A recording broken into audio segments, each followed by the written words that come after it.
Self love the foundation of all healing.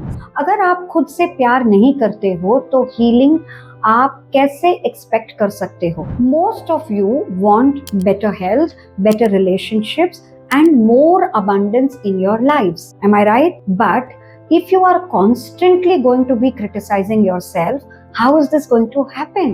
Louise Hay's का एक core teaching है that the root of most of our suffering is self-rejection, which means when we keep repeating to ourselves that I am not good enough, मेरे साथ ही ऐसा क्यों होता है, मैं हमेशा fail होता हूँ, I always fail.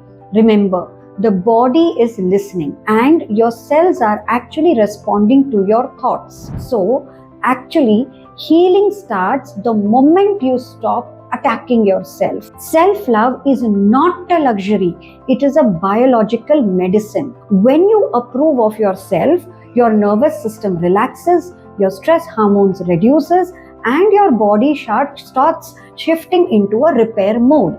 Hereafter, every morning, start practicing this. Take 3 deep breaths and tell to yourself that I deeply love and accept myself. In the beginning, it might just feel very fake to you, but consistently keep doing it till you create a neural pathway of safety for yourself with it. And then see how your body heals itself with, whether it could be with your health, with your relationships, or with your money, right? Till then, thank you and stay blessed.